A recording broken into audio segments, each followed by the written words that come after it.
आत्ता काडादी कॅन्डिडेट आहेत, इथे उमेदवार आहेत असेंब्लीला, तर त्यांचेही मतदान करण्याकरता म्हणून आम्ही इथं आलेलो आहोत। मला वाटतं की ह्या मतदारसंघामध्ये चांगलं वातावरण आहे आणि काडादींच्यासारखा एक नेता, शांत स्वभावाचा, सगळ्यांचं समजून घेणारा, सगळ्यांचं ऐकून घेऊन काम करणारा अशा प्रकारचा हा नेता आहे।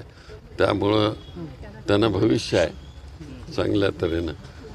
त्यानं शिवसेनेच्या लोकांनी फार गडबड केली की तो मतदारसंघ हा आमचा दक्षिण मतदारसंघ, ज्या ठिकाणी मी 2दा मुख्यमंत्र्याची निवडणूक लढवली होती आणि दोन्ही वेळेस विजयी झालेलो होतो।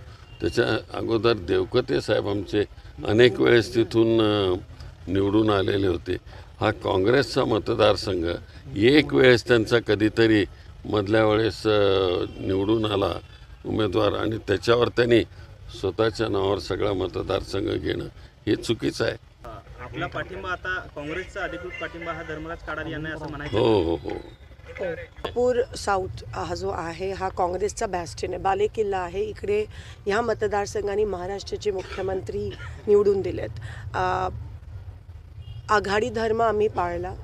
आम्हाला शेवटच्या क्षणाला सांगितलं AB फॉर्म देऊ नका, आम्ही AB फॉर्म दिला नाही, आम्ही विड्रॉ केला।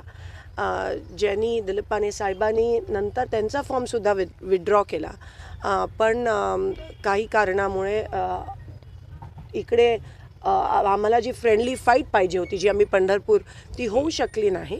आणि आम्ही ते स्पष्ट सांगितलं, कारण का हा बालेकिल्ला, मला असं वाटतं काहीतरी गैरसमज झाला त्यावेळेस, पण संजय राऊतजी रेकॉर्डवर गेले की थोड्याफार मायनर दुरुस्ती होणार आहे। तर आम्हाला वाटलं की सोलापूर दक्षिण हे चुकून गेलं आहे, पण हा काँग्रेसचा बालेकिल्ला आहे आणि म्हणून त्या अनुषंगाने आज अर्थात आम्ही काडादी साहेबांच्या सोबत आहोत सगळेजण।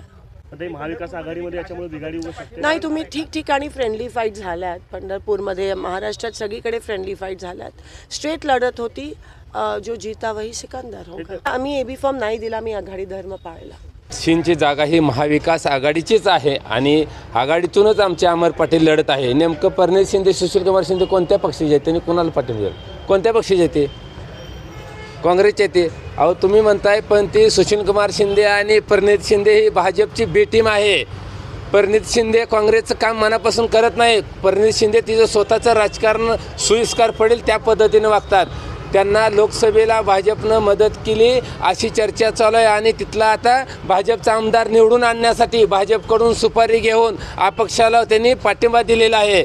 परंतु आम्हाला काही फरक पडणार नाही। सगळ्या काँग्रेसच्या कार्यकर्त्याला देखील सांगतोय, परनीत शिंदे ही भाजपची बी टीम आहे आणि भाजपचा प्रचार करते। आतून त्यांचं हात मिळवणी झालेली आहे।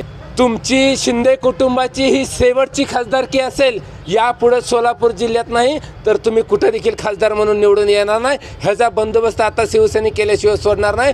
तुम्ही शिवसैनिकांचा केसानं गळा कापण्याचं काम केलेलं आहे। सुशीलकुमार शिंदेंनी सोलापूरचा तर विकास काय केला नाहीच नाही, परंतु परनीत शिंदे देखील काय केला नाही। परनीत शिंदेंना जर शिवसेनेनं मदत केली नसती, उद्धव साहेबांचा आदेश आला नसता, तर परनीतताई शिंदे यांना सपनात खासदारकी बघावी लागली नसती, त्यांचं डिपॉझिट जप्त झालं असतं। परनीतताई शिंदे खासदारकी फक्त तुम्हाला शिवसैनिकांमुळं, उद्धव ठाकरेमुळं मिळाली आहे। तुम्ही मेहरबानकी मानाय सोडून तुम्ही पाठीत खंजीर खुपसण्याचं काम केलं आहे। पण आमचा तुम्हाला आता सक्त इशारा आहे, यापुढची खासदारकी तुम्ही सपनात बघायची, सपनात। तुम्ही आता परत खासदार होणार नाही, ह्याची आता शिवसैनिक दक्षता घेणार। उद्धव ठाकरेंनी सुद्धा आवाहन केलेलं होतं की प्रणित शिंदे, मी तुझ्या प्रचाराला आलेलो होतो, त्यामुळे आता तू आमच्या प्रचारात दिसायला हवं अशी अपेक्षा त्यांनी व्यक्त केली। अहो धोकाबाज निघाली ही माणसं। धोकेबाजाकडून आता काय अपेक्षा करायची? ती गद्दारीच करणार। ती भाजपची बेटीम आहे, भाजपची हातमिळवणी केली आहे आणि या भाजपचा उमेदवार सुभाष देशमुख याला निवडून आणण्यासाठी परनीतताई शिंदे यांनी अपेक्षाला पाठिंबा दिलेला आहे। काँग्रेसच्या कार्यकर्त्याला आव्हान आहे, परनीत शिंदेचा पाठिंबा म्हणजे भाजपला पाठिंबा आहे। शिवसेना पक्षप्रमुख उद्धव साहेबांचा शब्द म्हणजे शब्द, एकदा शब्द दिला का तिथं माघार नाही। पण काय माणसं दुपारी, सकाळी, संध्याकाळी 3 टाइम शब्द बदलणार आहे ते, त्यातली एक परनीती शिंदे आहे। परनीती शिंदेला सोलापूर जिल्ह्यातनं तिचं नामो निशाण मिटवल्याशिवाय आता आम्ही स्वस्थ बसणार नाही।